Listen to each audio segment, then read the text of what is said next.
नमस्कार। उत्कर्ष क्लासेस के YouTube channel पे आप सभी का स्वागत है और मैं हूं आपका होस्ट और दोस्त नरेंद्र चौधरी।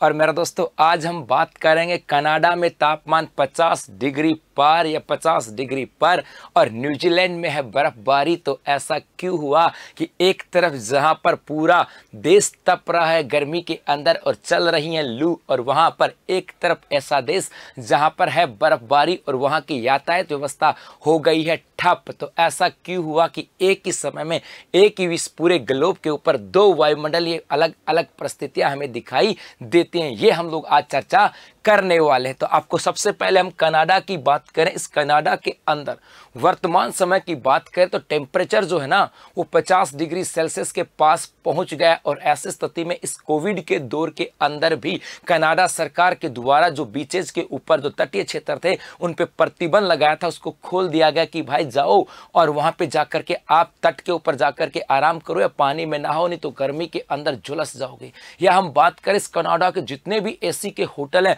सबके सब फुल हो गए, लोग घर से चले गए कहां पर एसी होटल में, क्योंकि कनाडा की बात करें यहाँ पे सामान्यतः टेम्परेचर ज्यादा नहीं होता तो ये लोग एसी नहीं लगाते हैं। अब टेम्परेचर बढ़ा तो कहां पहुंच गए, एसी के बात करें होटल के अंदर जितने भी एसी के यहाँ पे थिएटर हैं ये लोग वो एसी के थिएटर पूरे के पूरे फुल हैं। या सरकार के द्वारा भी ऐसे ठंडे स्थानों को बनाया जा रहा ताकि लोग वहाँ पे दिन गुजार सके। तो ऐसी स्थिति आ गई कनाडा के अंदर कि टेम्परेचर 50 तक पहुँच गया, सड़कें फटने लग गई हैं, आमलेट अपने आप बनने लगे। तो सर ऐसा क्यों हुआ? इसके पीछे जो रीजन आता है भाई वो रीजन आता है वायुमंडलीय परिवर्तन। तो क्या था ये वायुमंडलीय परिवर्तन, यहाँ से हम बात करें। सबसे पहले कुछ बेसिक सी बात है कि इस पूरे ग्लोब के ऊपर कुछ वायुदाब की पेटियां होती हैं। क्या होती है यहाँ पर याद रखना, इस ग्लोब के ऊपर कुछ वायुदाब की पेटी होती हैं। वायुदाब पेटियां, ये सर वायुदाब पेटियों का मतलब है कि भाई सामान्यतः याद रखना जहां पे तापमान अधिक होता है, जहां पे तापमान अधिक होता है वहां पर वायुदाब की बात करें ये कम होता है। और एक ऐसा क्षेत्र, लंबा चौड़ा क्षेत्र जहां पर वायुदाब कम होगा उसको पूरे को क्या बोल देंगे, न्यून वायुदाब की पेटी। और जहां पे तापमान कम होगा वहां पर वायुदाब क्या होता है, अधिक। और जहां पर एक लंबा चौड़ा क्षेत्र जहां पर वायुदाब ज्यादा उसे क्या बोल देंगे, उच्च वायुदाब पेटी। अब आपको पता होगा कि सूर्य पूरे वर्ष भर इस भूमध्य रेखा के ऊपर चमकता है और इस भूमध्य रेखा के ऊपर होने की वजह से यहाँ पर साल भर टेम्परेचर ज्यादा होता है, इसलिए यहाँ पर होती है न्यून वायुदाब की पेटी इस भूमध्य रेखा के क्षेत्र में। उसके बाद में अगली चीज समझना, यहीं से जब हवा गर्म होकर के ऊपर उड़ती है, ऊपर जाकर के ठंडी होकर के वापस नीचे आती है, तो यहाँ पर इसी की वजह से इस भूमध्य रेखा के दोनों ओर ये जो 30 से 35 डिग्री क्षेत्र वाला आता है यहाँ पर होता है उच्च वायुदाब, जिसे हम लोग क्या कहते हैं, हॉर्स अक्षांश कहते हैं, अश्व अक्षांश के नाम से जाना जाता है। उसके साथ साथ ये जो 60 से 65 डिग्री उत्तरी और 60 से 65 डिग्री दक्षिणी अक्षांश जो है, यहाँ पर पृथ्वी की जो घूर्णन गति होती है, पृथ्वी की घूर्णन गति की बात करें, यहाँ से हवा बाहर निकल जाती है और यहाँ पर भी पाया जाता है न्यून वायुदाब। यहाँ पर क्या पाया जाता है, न्यून वायुदाब। और इसके साथ साथ ये जो ध्रुवीय क्षेत्र है यहाँ पर वर्ष भर बर्फबारी होती है और इसलिए यहाँ पर क्या पाया जाता है, उच्च वायुदाब पाया जाता है। तो इस पृथ्वी के ऊपर कुछ ये वायुदाब की पेटियां हैं जो आपके सामने हैं। अब यदि हम बात करें कहां की, अब घटना कहां से आती है भाई, अब घटना है कहां की, इस कनाडा की घटना है कि सर इस कनाडा के अंदर वर्तमान में टेम्परेचर जो है ये 49.6 डिग्री सेल्सियस पहुंच गया। इसके पीछे रीजन क्या है, इसके पीछे रीजन है कि जो कनाडा जो क्षेत्र है, इस कनाडा क्षेत्र की बात करें, यहां पर ये पूरा आर्कटिक क्षेत्र आता है। देखो आर्कटिक ओशन है, ये आर्कटिक क्षेत्र आता है, ये आर्कटिक ओशन यहाँ पे लिखा हुआ आर्कटिक क्षेत्र है। और यहाँ पर इस क्षेत्र के अंदर हमेशा बर्फबारी रहती है, यहाँ पर हमेशा क्या होती है, बर्फबारी होती है। इधर ये आ जाता है प्रशांत महासागर और इस प्रशांत महासागर के अंदर कुछ धाराएं चलती हैं। तो वर्तमान में ये जो प्रशांत महासागर की धाराओं के अंदर धाराओं की वजह से और इस आर्कटिक क्षेत्र के अंदर यहाँ पर कुछ जलवायु परिवर्तन होते हैं। इस जलवायु परिवर्तन की वजह से इस कनाडा के अंदर टेम्परेचर 50 डिग्री तक पहुंच गया। सर क्या देखो, सबसे पहले ये अपना एशिया का क्षेत्र है, इधर ये उत्तरी अमेरिका, और इसी उत्तरी अमेरिका में यहाँ पर क्या आता है आपका कनाडा आता है, और यहाँ पर आपका आता है अलास्का। ये आपका क्या आता है अलास्का। अब इस यदि हम बात करें इस अमेरिका और एशिया के बीच में यहाँ पर एक सागर आता है जिसको हम लोग क्या बोलते हैं, इसे हम लोग बोलते हैं भाई प्रशांत महासागर। इसे हम लोग क्या बोलते हैं, प्रशांत महासागर के नाम से जाना जाता है। और इस प्रशांत महासागर का ये जो उत्तरी भाग आता है, इस उत्तरी भाग के अंदर भूमध्य रेखा क्षेत्र, जहां पर ये भूमध्य रेखा का क्षेत्र है, जहां वर्ष भर तापमान अधिक होता है, और तापमान अधिक होने पर यहाँ पर पानी क्या होगा, गर्म होगा। और ये गर्म पानी जब चलता है तो उसे क्या कहते हैं, गर्म धारा कहते हैं। उसे क्या कहते हैं, गर्म धारा। ये जो गर्म धारा है ये आगे चलती है और एशिया से टकरा करके फिर आगे जाती है, और आगे जब जाती है तो इसको कहते हैं क्यूरोसिवा की धारा कहा जाता है। इसको क्या कहते हैं, याद रखना, इसे क्यूरोसिवा की धारा कहते हैं, क्यूरोसिवा की धारा।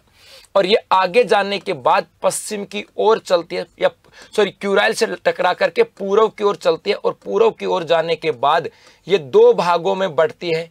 एक अलास्का की ओर चली जाती है जिसको बोलते हैं अलास्का की धारा, और एक कैलिफोर्निया की ओर चली जाती है जिसे बोलते हैं कैलिफोर्निया की धारा।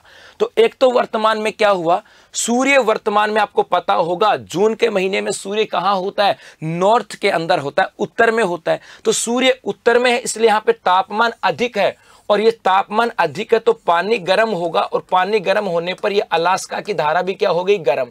तो इसकी वजह से जो अलास्का क्षेत्र है यहाँ पे तापमान क्या हो गया भाई, ज्यादा हो गया। और तापमान ज्यादा होने पर यहाँ पर हवा ऊपर उठी। तो सर तापमान ज्यादा हो गया और हवा ऊपर उठ गई, और इसलिए यहाँ पे ज्यादा टेम्परेचर नहीं होना चाहिए था। अब आगे आओ, इसका मतलब ये हुआ कि यहाँ पर अलास्का जो क्षेत्र आता है यहाँ पे टेम्परेचर क्या हो गया, ज्यादा हो गया। और टेम्परेचर ज्यादा हो गया, ये तो बात यहाँ पर आ गई। इसकी वजह से कनाडा यहाँ पर गर्म हो जाना चाहिए, लेकिन इधर कनाडा के इधर क्या होती है, बर्फबारी, इसलिए ज्यादा यहाँ पर गर्मी नहीं होती है। इन धाराओं का इसके ऊपर कोई ज्यादा प्रभाव नहीं पड़ता है और ज्यादा गर्मी नहीं होती। लेकिन इस वर्ष की यदि हम बात करें, कई सालों के बाद यहाँ पर यह जो आर्कटिक क्षेत्र है, इस आर्कटिक क्षेत्र के अंदर यहाँ पे जलवायु परिवर्तन है। और वो क्या है, यहाँ पर वायुमंडलीय, यहां पर क्या हुआ, वायुमंडलीय विक्षोभ की उत्पत्ति होती है। किसकी, वायुमंडलीय विक्षोभ।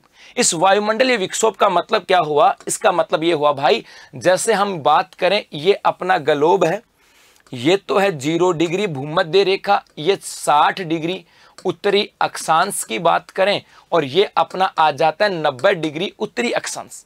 कनाडा कहां पर है, इस 60 डिग्री वाले क्षेत्र के अंदर है, और यहां पर इस 0 डिग्री की तरफ से क्या आती है, गर्म धारा आती है। और इस गर्म धारा की वजह से यहाँ पे तापमान क्या होता है, अधिक होता है। तापमान क्या होता है, अधिक हो गया। और अब जब तापमान अधिक हो गया तो हवा गर्म होकर के ऊपर उठेगी। तो हवा गर्म होकर के ऊपर उठी, लेकिन भाई इस बार क्या हुआ, इस बार ये हुआ कि यहाँ पर ये जो क्षेत्र था, ये जो क्षेत्र था जहां पर हमेशा बर्फबारी रहती थी, यहाँ पर आर्कटिक ब्लास्ट हुआ है। इस बार यहाँ पर क्या बोला गया, इस घटना को आर्कटिक ब्लास्ट बोला गया। अर्थात इसकी वजह से क्या हुआ, इस 60 डिग्री के ऊपर, इस 60 डिग्री क्षेत्र में ऊपर, इसके ऊपरी भाग के अंदर यहाँ पर एक विक्षोभ बन गया। इस विक्षोभ को हम लोग क्या बोलेंगे, इसको बोलते हैं वायुमंडलीय विक्षोभ।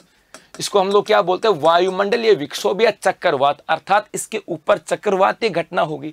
तो यहां से जो गर्म धारा थी, यहां से जो गर्म हवाएं हैं, ये ऊपर उठती हैं, लेकिन इससे ऊपर नहीं जा पाती, और धीरे धीरे अब यहीं पर इकट्ठी हो गई।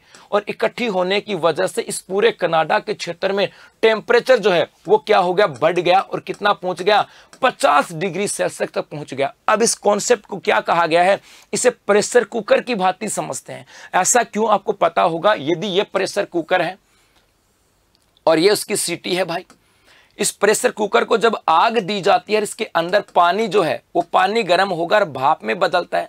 तो भाप ऊपर उठती है, जाकर के इस ऊपरी सतह से टकराती है, लेकिन बाहर तो नहीं जा पाएगी ना। अब बाहर नहीं जा पाएगी तो धीरे धीरे ये हवा प्रेस जो भाप है इसी के अंदर हो जाएगा और धीरे धीरे इसका टेम्परेचर बढ़ना प्रारंभ हो जाएगा। वही घटना यहाँ पर हुई कि यहाँ से धाराओं की वजह से, सूर्य के तापमान की वजह से एरिया गर्म हुआ और हवा गर्म होकर ऊपर उठती है, लेकिन यहाँ पर पूरा का पूरा ये प्रेशर कुकर की भांति हो गया। ऊपर की जो वायुमंडलीय विक्षोभ इन हवाओं को बाहर नहीं जाने दे रहा और ये हवाएं यहीं पर इकट्ठी हो गई, जिसकी वजह से इस क्षेत्र पूरे विशेष का क्या हो गया, तापमान में वृद्धि हो गई है। तो यहां पर इसी वजह से इस आर्कटिक की बात करें, यहां पर किसकी बात करें, हम बात करें यहां पर वायुमंडलीय घटनाओं की वजह से, और हम बात करें यहां पर वायुमंडलीय विक्षोभ की वजह से इस वर्ष कनाडा के अंदर टेम्परेचर 49 डिग्री सेल्सियस तक पहुंच गया, उससे प्लस हो गया।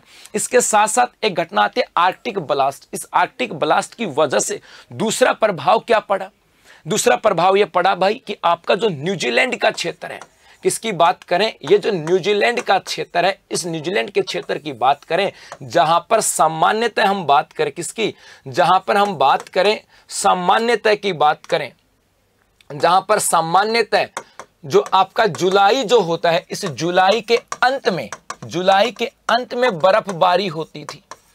लेकिन इसी आर्कटिक ब्लास्ट की वजह से इस बार इस न्यूजीलैंड के अंदर क्या हुआ भाई, जून के अंत में क्या हो गई, बर्फबारी हो गई है। क्या बर्फबारी हो गई, इसका मतलब है कि वर्तमान समय में यदि हम लोग नहीं समझे तो ये वायुमंडलीय जो परिवर्तन है बहुत सारे प्रकोप लेके आने वाली है और बहुत सारे ऐसे असामान्य घटनाक्रम या असामान्य परिवर्तन यहाँ पर होने वाले हैं। जैसे कनाडा के अंदर हुआ है, टेम्परेचर 50 पहुंच गया और इसके पीछे रीजन क्या है ये आपको समझ में आई है। और इसी की वजह से इस न्यूजीलैंड की बात करें जहां पर पिछले 50 साल में ऐसा पहली बार हुआ है कि यहां पे जून माह के अंत में यहां पे बर्फबारी प्रारंभ हुई है। तो ये कुछ ऐसी वर्तमान में प्राकृतिक घटनाएं जिसकी वजह से कनाडा के अंदर टेम्परेचर 50 और न्यूजीलैंड के अंदर है बर्फबारी।